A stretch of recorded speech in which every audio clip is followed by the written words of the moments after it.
jolly good.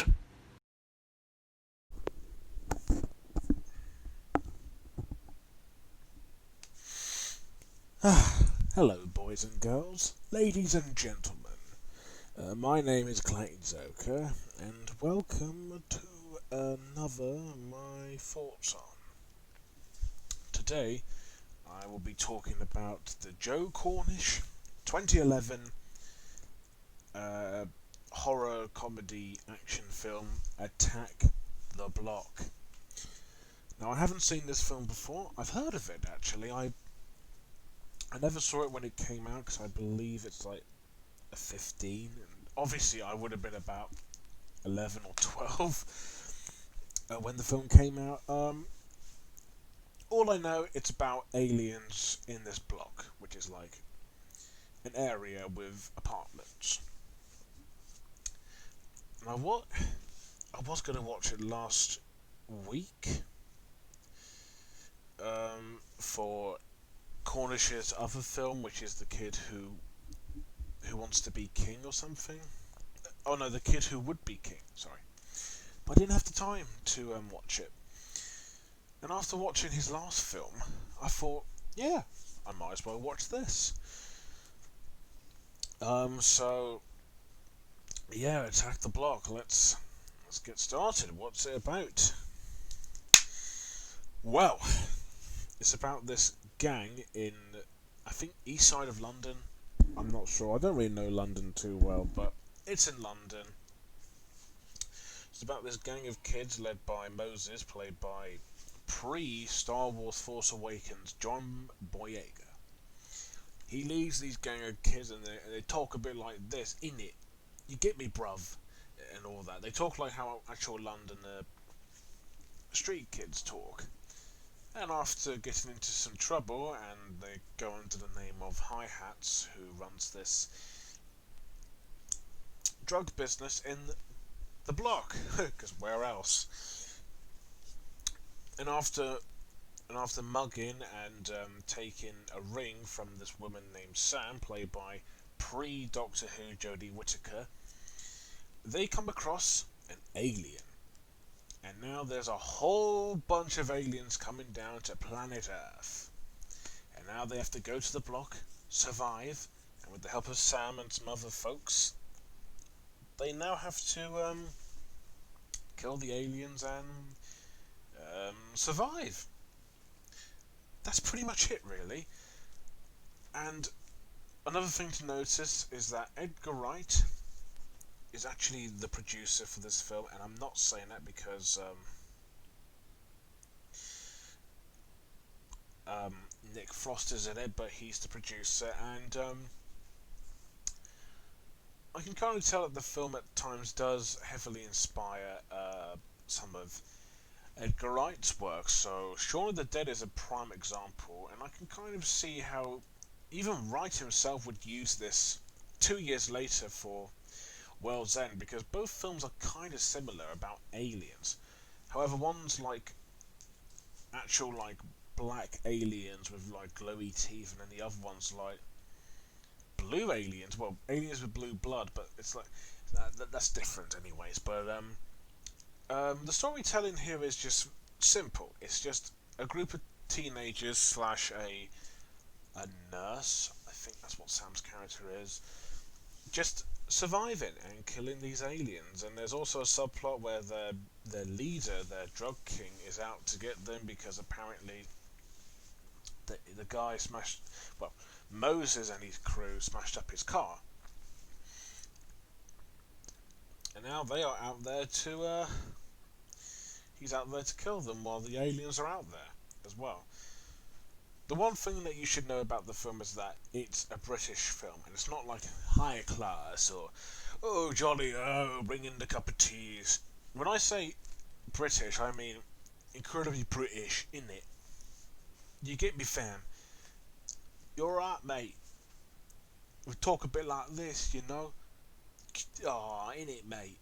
Innit, fam? That's the kind of British film you're talking about, or what I'm talking about, and what you're getting. Usually I'm not a big fan of the very low class, very chavvy group of teenagers, especially in British films. I do kind of find them a bit annoying sometimes. Some in other films can be very entertaining, but in real life, I can't stand them. They're absolute scum, and I could.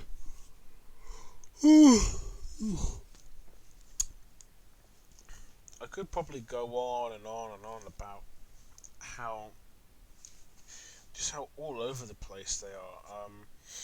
But here, these characters are actually really funny, and we do get to learn a little bit about them. Although there isn't much to them, we know that they live in the same block as well.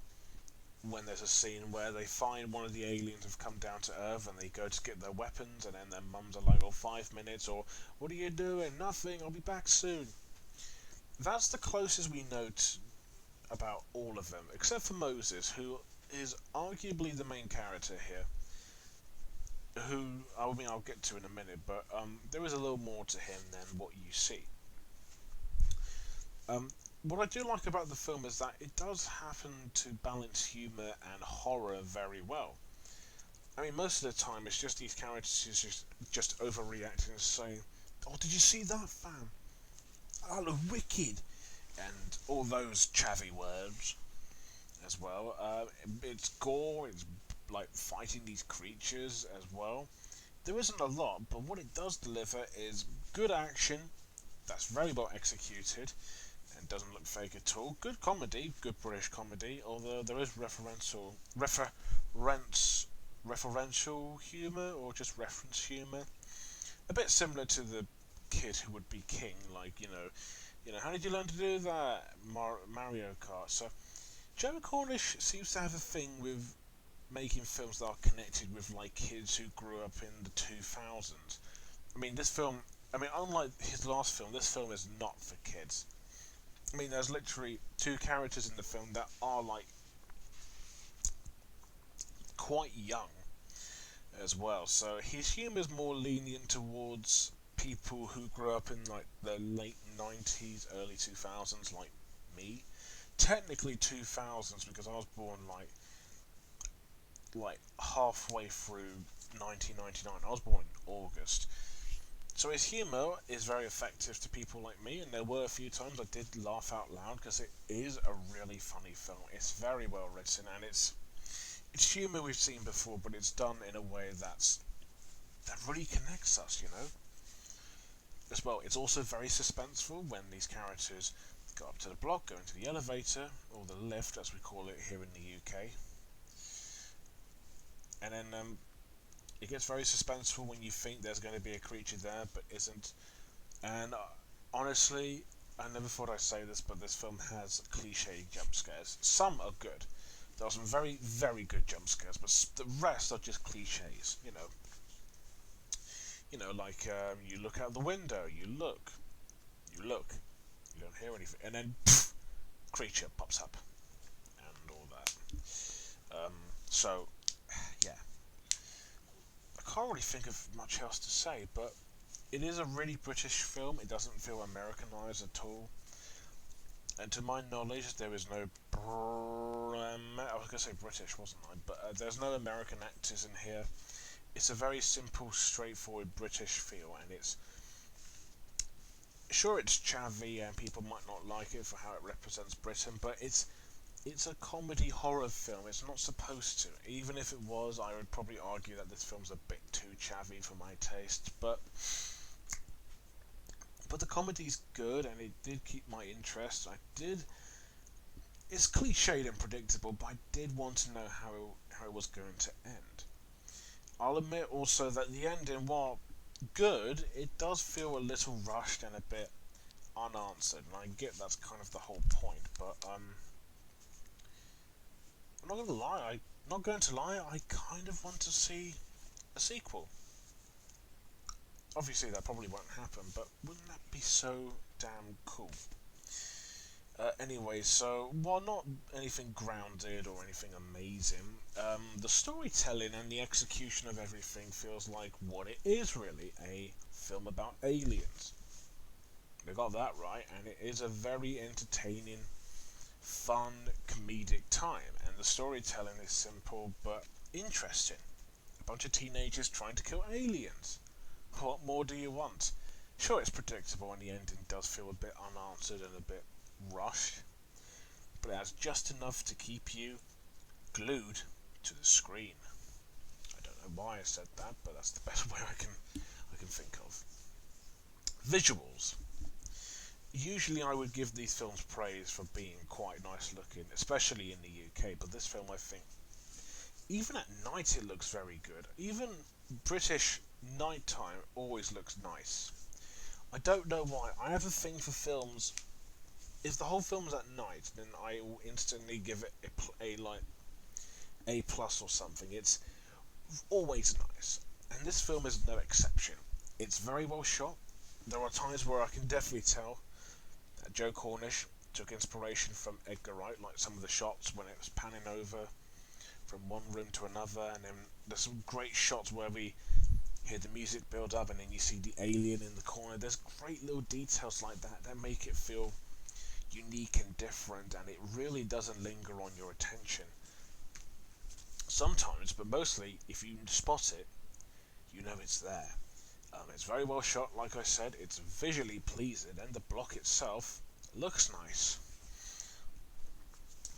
And the CGI blood is pretty good as well. I do like the design of the creatures. I mean, yeah, they're just black and they only have like see-through, well, not see-through, glowing um, teeth. And I did expect their design to be a little bit more.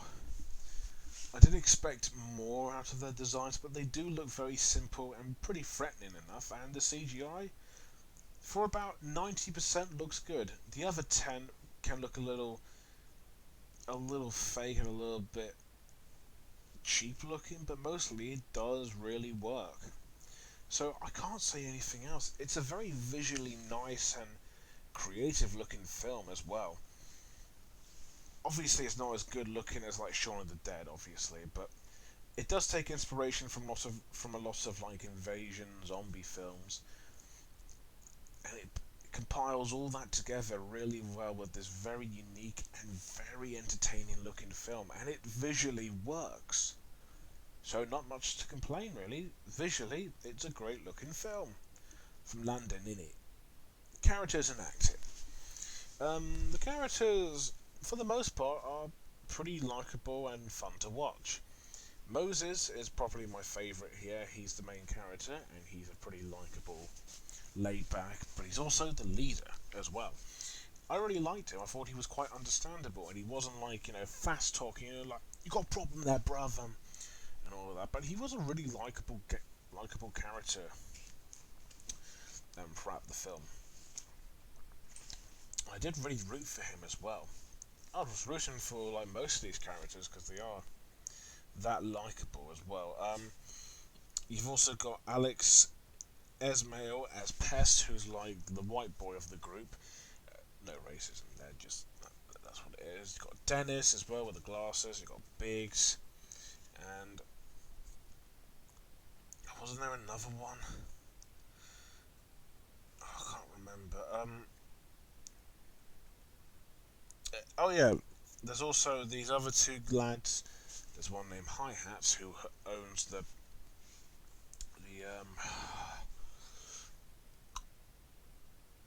who owns he owns one of the apartments in the block. He's the one who does the drugs. He's the second villain of the film, although I would say he's probably the weakest character.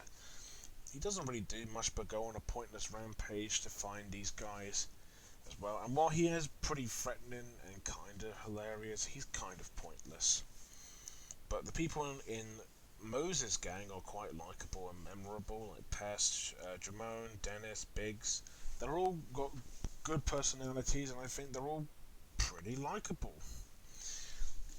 I mean, sure, they can get a little annoying with their chavvy London talk, street talk, but they are pretty fun and entertaining.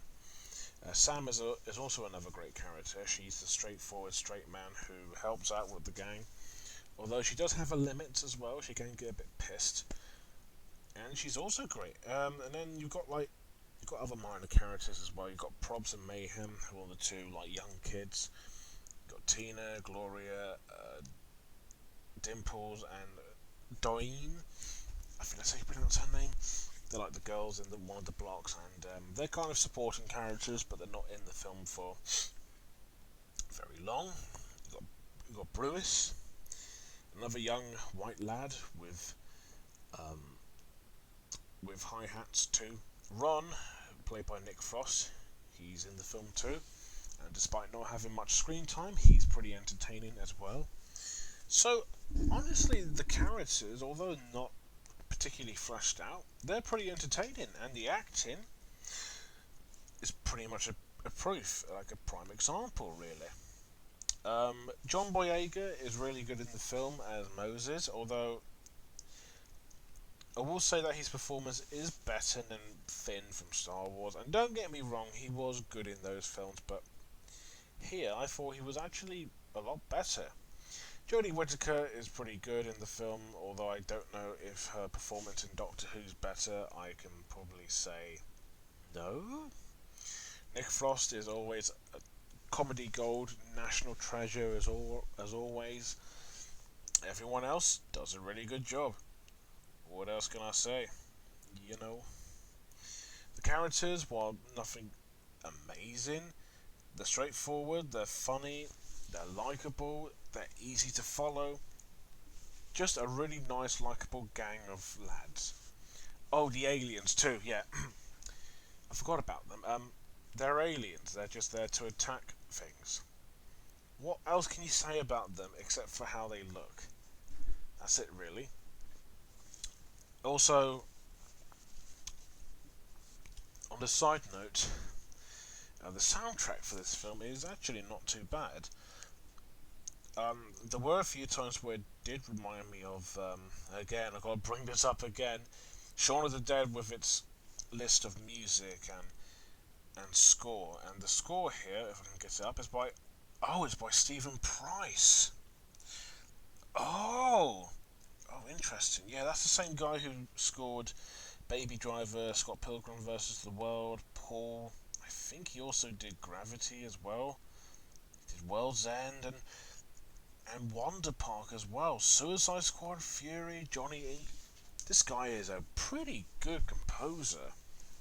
Obviously, not all the films he's composed are great, but he's really good. I think he definitely has talent. And his score, while not Baby Driver level qualities of amazing, it's still very suspenseful, and it has what I could consider a style. And it really does work. Not exactly a masterpiece, but a very entertaining little British underrated gem. Attack the Block may not be Shaun of the Dead or Hot Fuzz or anything like that, but it's a fairly entertaining and enjoyably hilarious horror film.